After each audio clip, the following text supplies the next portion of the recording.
seal of approval. What does this mean? Come and join us and find out. This week, Sacha headed over to Dumfries in Scotland, where she was part of the Artful Migration Festival, where not only was she talking, but she was also given the opportunity to look at some of the art that's been inspired by migration. She then met up with Lizzie from Going Coastal, who she met at the IFA Awards. She went to go and talk about possible collaboration, but what happened next was far more dramatic than they were expecting, and you'll have to watch the video to find out. Meanwhile, over here in Zambia, it was Independence Day, with the country celebrating its 59th year of independence. And what better way to celebrate than by having a beer or two? What's that got to do with conservation, you might ask? Well, come with me to the People's Place and I will let you know.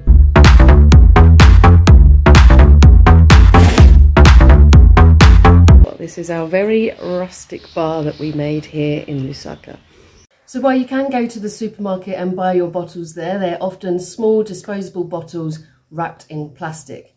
The alternative, however, is to go to the bottle shop, where you'll see their bigger bottles made of thicker glass. You can see this is the brand here, Mosey's, their home-brewed Zambian beer. What you do is you go to the bottle shop and you buy a crate, and you take that crate home, and when you're finished, you put the empties back into the crate and take it back to the bottle shop, where you'll get some money off for your next purchase. As you can see, we've still got some work to do filling these up, but once we have done and we've returned them, these bottles will then be reused. So not only do you have to not worry about plastic and putting more waste back into the system, you can have a nice cold beer with none of the guilt attached. Cheers! Over to you, Sacha.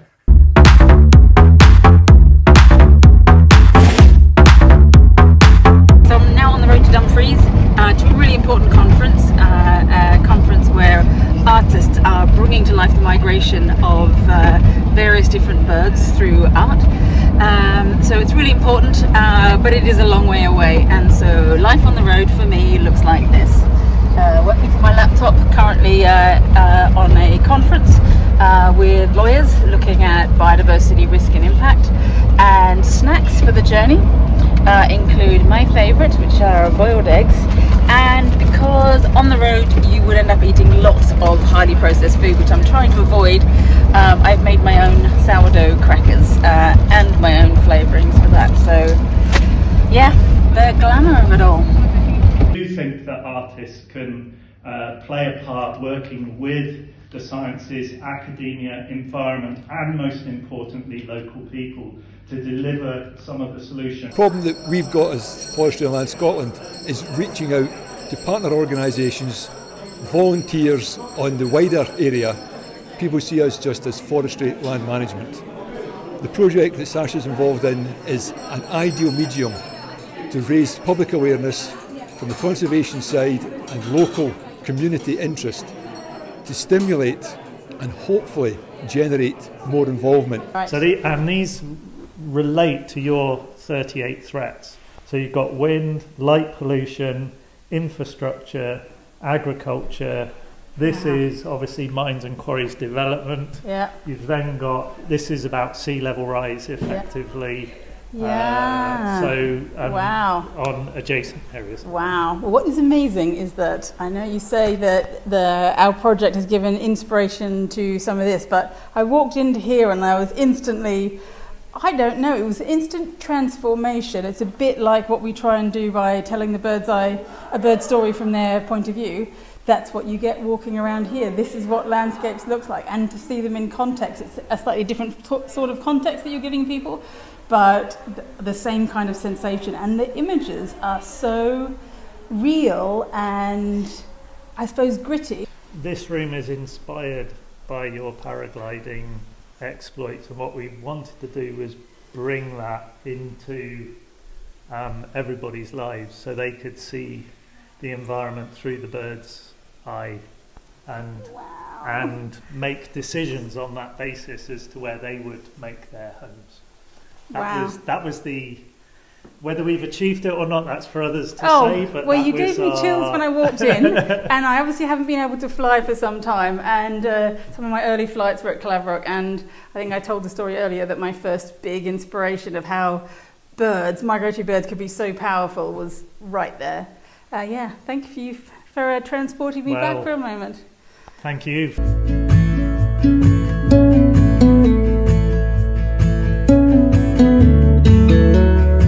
One thing I'm always interested in is peripheral vision and what's happening outside the focus, what we're used to looking directly at things.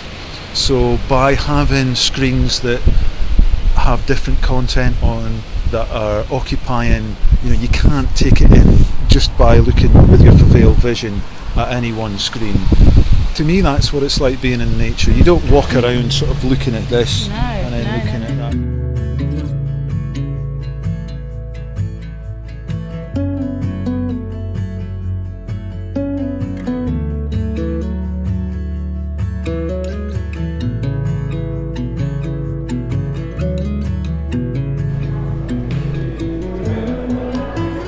Wow, so under UV lights these pictures look quite spectacular.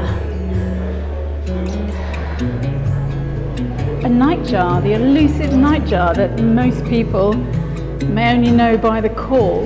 In fact, if they recognise the call at all, or recognise it as a bird.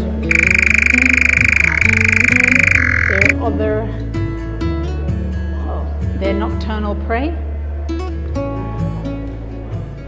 That is the end of what has been a pretty intense couple of days in Dumfries. The Artful Migration Conference was a bit of a revelation. The artists and their enthusiasm for migratory species and the way that they've taken inspiration also from our previous expeditions was all really, it was exciting, it was heartwarming, and also the eagerness of all the different people in the conference. So I'd say there was maybe half artists, half conservationists, and all finding a day to sit down together and collaborating not only on kind of big picture stuff but also some concrete ideas. If we were going to do this, what could that look like? And lots of plans for what to do in the future. I specifically made a point in my keynote of, I went through my experience of realizing what a superpower art and creativity could be for conservation. And I'm not talking about how to get your data, your results specifically out into the public domain, but more than that. And so one of the big messages a couple of the big messages I took away from that was we need to find more ways for conservationists to specifically reach out to artists and ask for help, and also have an idea of actually what broad range of art really is, that it's not necessarily just a painting or just a photograph, but all different fields of creativity. And the second thing for me is I really feel that it's still missing in conservation, maybe even in the science training at university. There is no real route for young people interested in conservation to get a good understanding of how art and creativity, and maybe particularly creative thinking and how you communicate, can be used as a superpower, and not again just in getting your data out, the results of your papers and things, but in changing people's minds, allowing them to find new perspectives, but also getting them to act in whatever way you need them to, like getting them to care. How do you get people that really have no interest in conservation to suddenly go, oh really, and start to listen? And how do you get them from that point of really not caring to a point of maybe acting, deciding to volunteer, changing the way that their company does business, finding a nature purpose? How do you do that?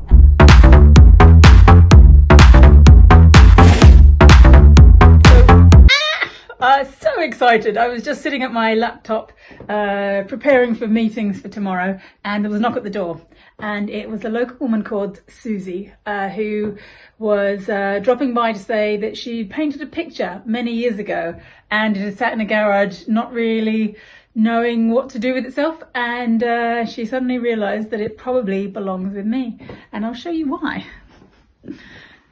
She has painted a yellow-billed swan after a long adventure, getting home and just wanting to curl up in the bath. And that's exactly how I feel after a long expedition. What are the chances someone in my village has painted a picture like that that's so suited for me? Yeah, I adore it.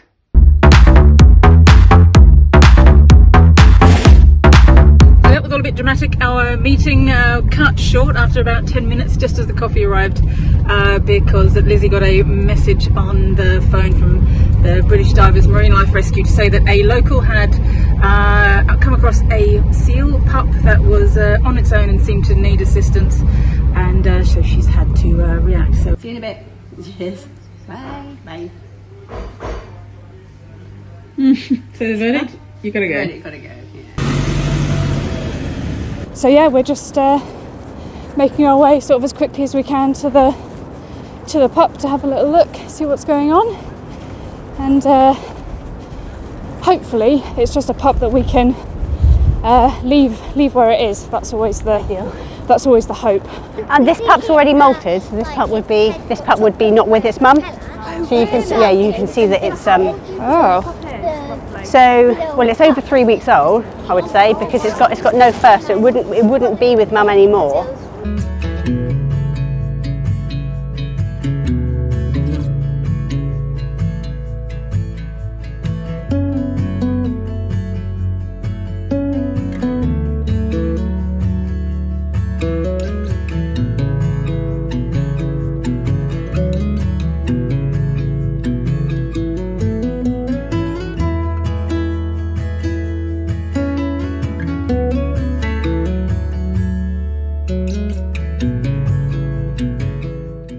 Whilst Lizzie's off dealing with the seal, I have got a moment to catch up on preparations, general work of trying to run a small NGO and projects which are interacting with people around the world. And I was reflecting on the fact that it is absolutely incredible that now I can do work from a place like this, and also incredible that one of the things I'm doing is communicating with a series of volunteers who've stepped up to do things like help us with expedition planning, help us organise speaking tours, and yeah, coordinate with different partners pulling stories together, even doing some of our media and social media. And we are currently looking for more volunteers, so if you find you've got spare hours in the day, you're passionate about conservation and you'd like to be part of our team, then please do go to the website. It's under the opportunities page, and see if there's anything that would suit you. What we can promise is an incredibly rewarding experience and a really supportive team of nice people. We've met up with Lizzie at the hospital and the seal that was rescued earlier today, which is called Dalmatian for obvious reasons. It's still weak, but seems to be doing okay. We're about to see them process her, do a health check, and try and get her fluids up. Look at that! She wants to get better. So Dalmatian, this is the one that we picked up today on the beach. There is a respiratory issue there, but there's not millions of wounds. Temperature seems to be pretty okay. Yeah, literally, what have we got? Rear flippers, a couple of wounds, so it's not like a critical one. Is it normal for seals to have a few wounds? Yeah, totally. Yeah, okay. Totally. And ordinarily, if this one didn't have a respiratory issue and its weight was slightly higher, we'd have left it. We leave them with wounds all the time, yeah, because seawater's the best thing. So much better for them to be in seawater than sitting in a dry pen. But it was also dehydrated. This one's dehydrated, and it's the malnourished. You can see the size of it is not, the size and shape of it isn't what a seal pup of that age should look like. They should be like a blimp. They should be like really nice and round.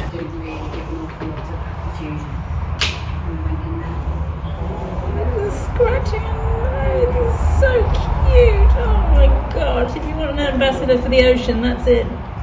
Because people said to us, oh, what are the chances that you happened to be there when a seal was found on the beach? And I said, actually, I think it happens more often. It happens more often than you think. I don't know the exact numbers, but I know with Cornwall Wildlife Trust, we're stranded, the dead side of it, we get about 3,500 phone calls a year to animals that are dead or dying.